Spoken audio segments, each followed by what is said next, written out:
Alright. Yeah, you can just clip that on you. Then. Good. Go ahead and give it a test. Hello? Hello?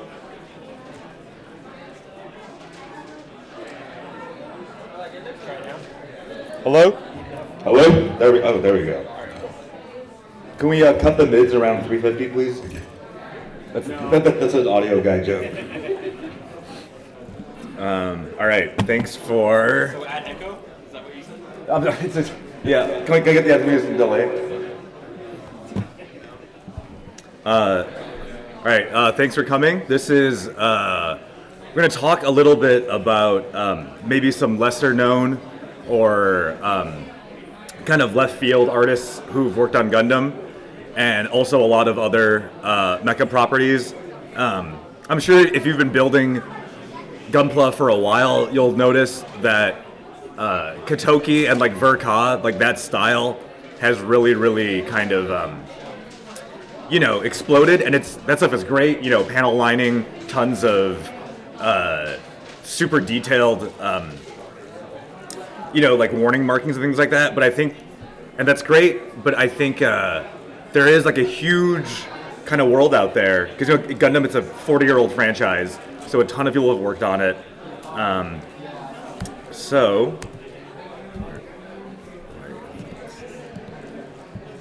Okay. So, I don't know if you guys have seen this image of Yuga Katoki, and I think this is like a really funny representation of what he kind of always does, because he redesigns a ton of old Gundam designs from the 80s and stuff. So he'll almost always make the legs really long, and he'll put those warning markings on everything. I wouldn't be surprised, looking at Gen Z fashion, if you can buy those pants now, somewhere.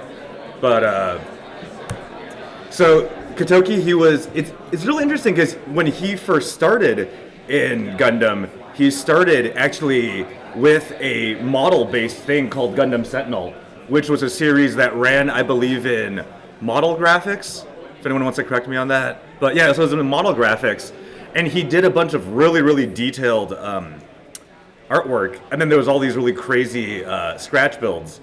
So if you've ever seen things like the EXS Gundam or the Zeta Plus, that was actually all originally scratch built before it was ever a kit or like a real design. So like I said, he's redesigned a ton of stuff from UC. If you've seen the recent, like in the last 5 years, the Origin, the OVA, I think he went back and redesigned all of the One Year War stuff. And he's a guy who loves to have a great time, apparently, based on that photo. So if you look too, if you've seen the original MSV artwork, the designs were really variated and kind of unique. And then if you kind of look at the way that he's done his origin, so this is Katoki's origin redesigns, and you can see he really kind of templatizes everything. If you took away the backpacks and color schemes, these would almost be like the same design, I think. So I think a little bit of the uniqueness of that like 80s era of experimentation, the artwork is kind of gone now, because and I think too, not to, I guess just to like make an assumption, is that because he works so closely with the designers of the kits now, they probably want to reuse as much stuff, on the frames and runners as possible. And I just think that if you go deeper into it, you'll notice that there's a way more kind of variety. You can go with the proportions and perspectives. So to start off, one of my personal favorite people who's worked on Gundam and a ton of other stuff is this artist, Makoto Kobayashi. And he's really, and you can see from this illustration he's done, he's really influenced by things like Franco-Belgian comics, like Mobius and things like that, with this very like rich, textured kind of visual style. And Kobayashi is, he's an incredible modeler. If you ever have time, look up his work from the 80s in Hobby Japan. This will like blow your mind at what he does. So a big part of his thing is what if the mobile suits were just really, really chunky and huge? So I'm sure if you guys have seen Zeta, you know the O, the Sirocco mobile suit. So this is his original design for the O. And you can see, and the O is already like really, really kind of like big. And I guess if he had his way, it'd be like this crazy kind of, poop emoji mobile suit mountain thing, And you can see on the left there is his a variation on his original design, another design from Zeta, which I think this artwork modified became the Hyzak, and you can see a big thing that what he's doing is the proportions become really, really extreme on the limbs. Like the huge shoulders, the skirt armor really, really flares out in a really dramatic way. And then on the right, that's his, what is that thing called? It's from Sentinel too. So especially too, if you look at like something like Sentinel, if they had a design like this, concurrent in the same design series as something Katoki did, like the EXS Gundam, there wasn't like a house style yet, so to speak, with Gundam. So I think, don't be afraid to like just get goofy with it, and have like these really.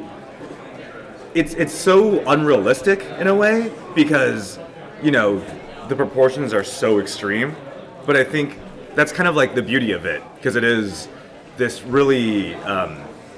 It's so evocative, I think of that kind of old 80s anime artwork.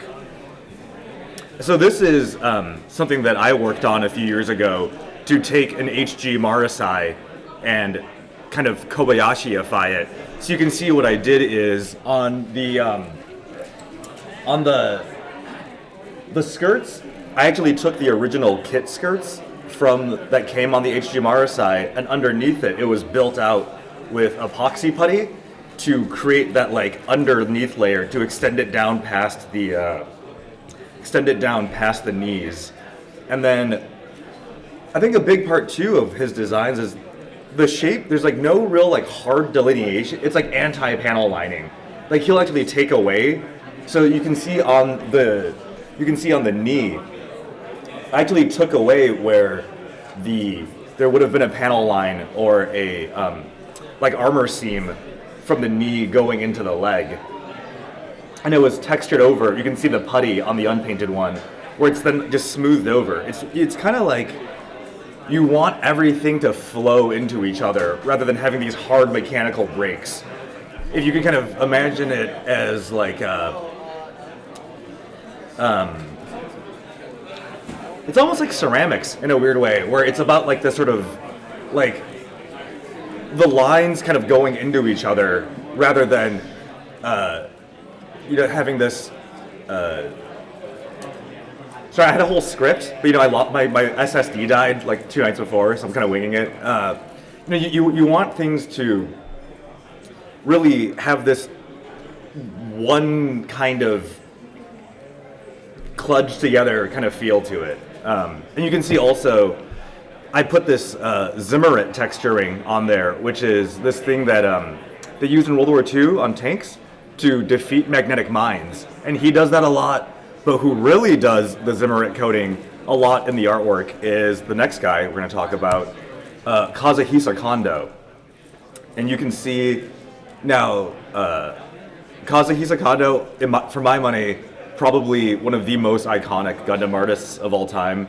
And you can see immediately from this, he's doing a ton of real world, like Cold War, World War II influence in this stuff, with the camo. Lots of just big kind of chunky vents, this kind of like jerry can thing going on in the chest on this gun cannon in the front. And again, same with Kobayashi, his art, when he does the artwork, it's like not super anime-ish. It's always this kind of like Franco-Belgian Western comics, almost like watercolor illustration style. His stuff especially really reminds me of kind of like old 70s sci-fi novel paperback covers. And then, so a big thing is, he's like, well, what if it was just kind of like World War II or Cold War? You can see, in this left illustration, there's the huge skirts, once again, with the, with this like very textured cast iron Zimmerit coating on it. These infantry in the front essentially look like they're in the 1940s or 50s. And it's such like a powerful visual shorthand, because you're taking this thing that we've all seen in documentaries or war movies and like kind of more real life things, and inserting this completely unrealistic 50-foot tall robot smack dab in the middle of it. And it's this kind of like heightened like anti-reality to it. And then on the right is his take on the Marasai, which was designed by Kobayashi. And then you can see, once again, compared to the Zeta design, there's a lot more kind of, it's you want to call it mechanical realism because he's adding things like vents and texture to it. But it's also, once again, really, really exaggerated, with that helmet and then the really raised up kind of bodybuilder shoulders to everything. So this is a Kondo-inspired build I did, I think, in 2015.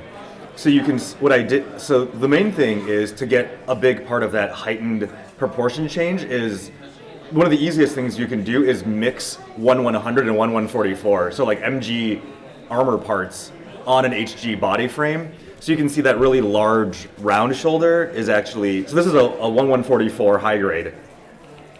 And then the shoulder armor is taken from a 1/100 MG Zaku. So it's a really easy, and then so are the skirts. So it's a really, if you don't want to do a ton of, epoxy putty and like styrene sheet kind of work, a really easy way is to just, buy the same kit twice, unfortunately, in 1/144 and 1/100. I'm sure Bandai loves that, because they're spending your money twice. And then you can see on the backpack, taking the normal Zaku backpack and raising it up past behind the head, so it's almost like the backpack that like an infantryman would be carrying in the field. It's you almost have to treat it like it's like just a really big dude, if that makes sense in a weird way. And then this is another Kondo build I did a few years ago, and once again you can see this one's really heavily mixed when it comes to 1/144 and 1/100. So once again, there's the shoulder shield is a 1/100 Zaku shoulder shield on a 1/144 body. The skirts were really heavily extended, and unfortunately, I don't have some higher quality in progress photos, but especially because everything is so round and kind of like shell-like, a really easy way to do it is you can kind of cut a bunch of styrene into really thin strips and then make a lattice work, almost like you're like weaving like a wicker basket or something. And then you can, because then it's flexible, you can warp it to shape, put a layer of epoxy on top to hold it. When the epoxy dries, you can then just cut that and then bevel the edges down to like the armor shape that you need.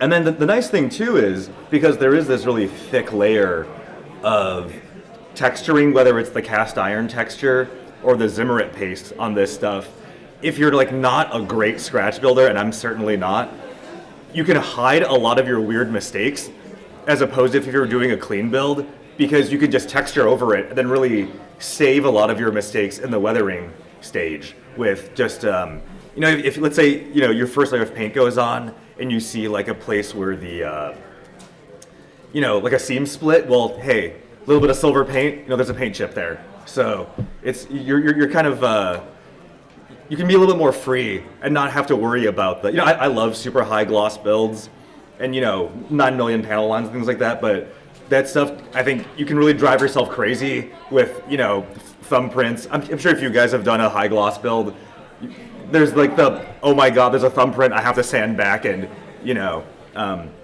yeah, doing this more kind of hard style of gunpla modeling, you get a lot more freedom to kind of let it be more of a process rather than, paint, clear, decal, so on and so forth. And then you'll notice that what I did is I kind of did like an IBO style torso section where it's like an exposed open vent internal structure. And another artist who does that really well is the next guy, Hitoshi Fukuchi, who is, I think, really, really underrated. He hasn't worked on a ton of stuff. Does anybody here build old kits?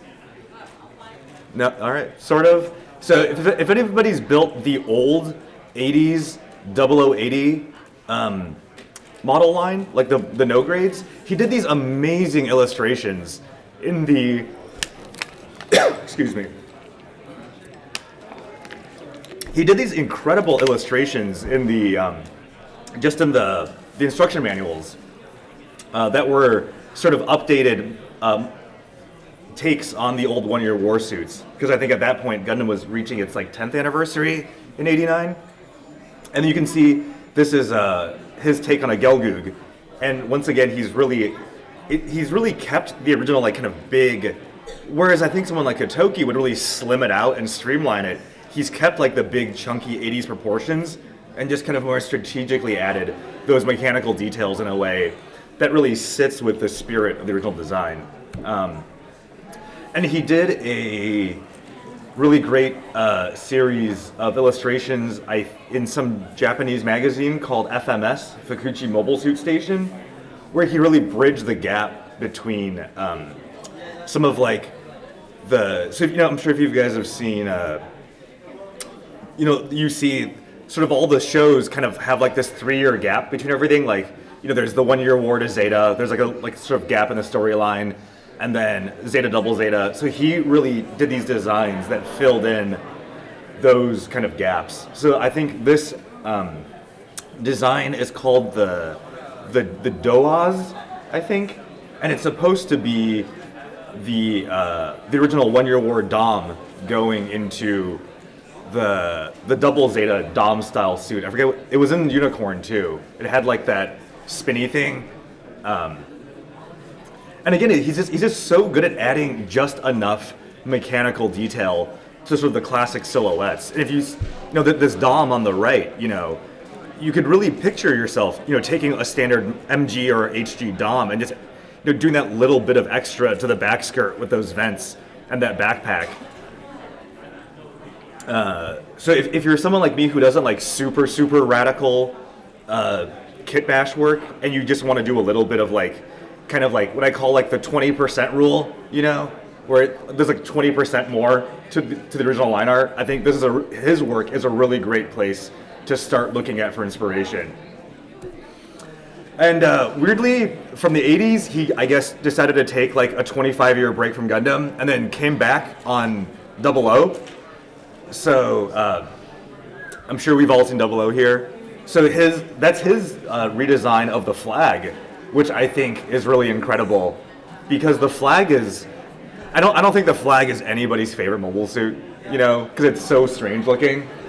But I think just adding that little bit of that like extra kind of almost like full armor Gundam to the flag, but keeping it so spindly and just bizarre, like insectoid weird looking, I think is a crazy testament to this guy's skill, because it would be really easy to go the classic kind of full armor design and just make it huge, but that he was able to still keep it recognizably a flag and do that, I think is some next year I want to see someone scratch build that, so and then on the right is his take on one of those old Xeon aquatic mobile suits. There's high quality scans of this FMS artwork that he did out there, and I would say if you're like a hardcore UC kind of kit bash person, it's an incredible place to just draw tons of inspiration for your builds from. And then another guy who is super into just very, very hard-edged mechanical realism is Junji Okubo, who I would say in the English-speaking world, he was really known for working on a Xbox game called Steel Battalion. Did anybody play that? It came with like a $200 controller. So no surprise, no one's really played it because it was a Japanese game on the original Xbox too. So, and you can see he's almost doing like a kind of like Ghost in the Shell Mamoru Oshii type thing. I want to say that some of these designs were for MTV Japan, and when they would do like bumpers between music videos, they would just have these crazy like mech animations. So this is actually his redesigns of the GM and gun cannon from First Gundam, and you can see he's really breaking down the traditional Gundam aesthetic. You know, there's no kind of like square. The limbs kind of have this more trapezoidal than a square or like tubular shape. Obviously, the left one is the gun cannon, and the right one is the GM. And this was actually from a series called For the Barrel, which was a retelling of, I think it was maybe like a novel or a manga that was a redo of the 1 Year War in New Type magazine. And everything was redesigned in this very, almost like construction machinery, or when I first saw this, I almost thought like, you know, like Apple Store kind of aesthetic, you know, taken to Gundam. And this is his designs from that Xbox game, Steel Battalion.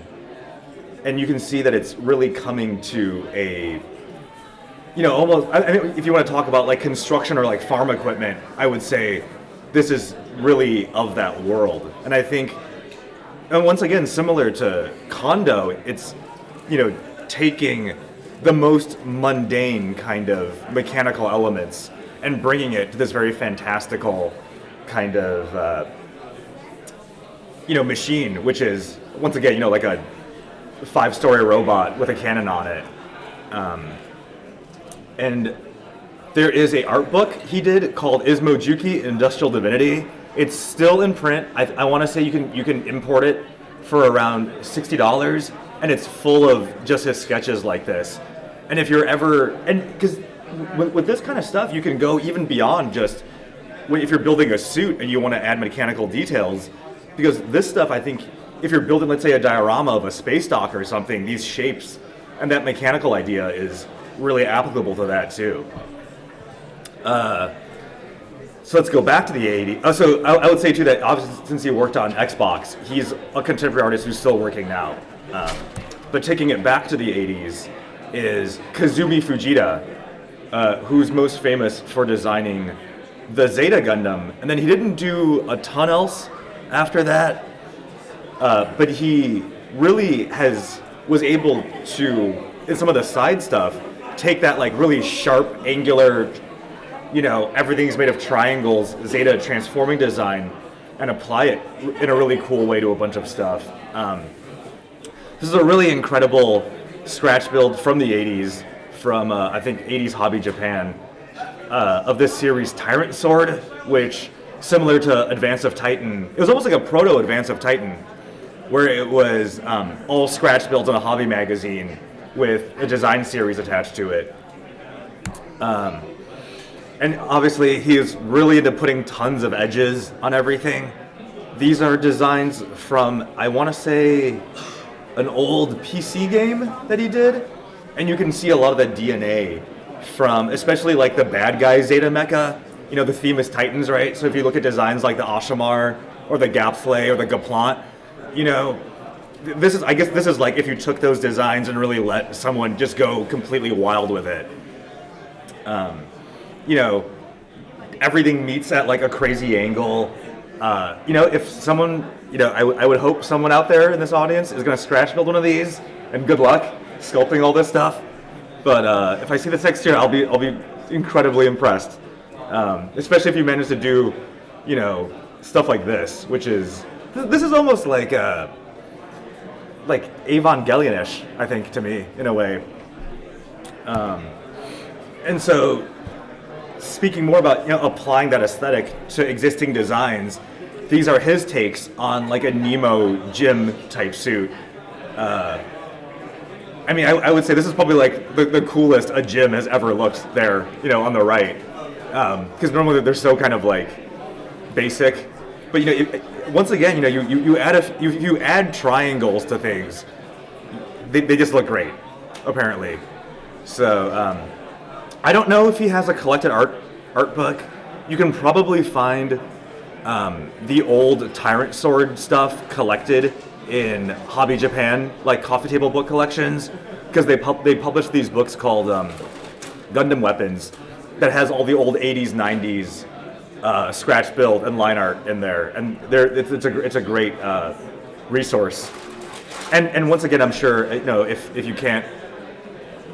If you can or don't want to import this stuff from Japan, there's tons of scans out there of these things. And then, since we're at a model building event, I really wanted to bring up this guy, Masahiro Oda, who actually, I think he's kind of living the dream that we probably have all had, which is he went from being a model builder to doing designs for the animation. He started out he was part of the first generation of kind of like pro Gundam model builders in like 1983 era Hobby Japan, and he would do kit bashes. I think he has work in like the very first How to Build Gundam book, when it was just called How to Build Gundam, because it was like the only Gunpla specific modeling book at the time, published in like 82 or something. And then from there he's gone on to do a lot of really great designs. You can see the Gundam Mark III, and then the Titans version.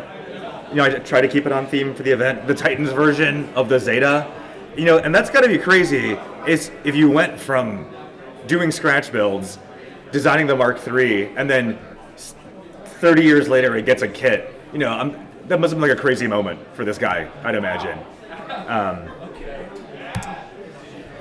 So he worked on that. In the Zeta era, he transitioned into doing the line art designs, and I want to say he did, circling back, he was the guy who originally did the line art for the Zaku 3, which was then obviously expanded upon by guys like Kobayashi and Kondo.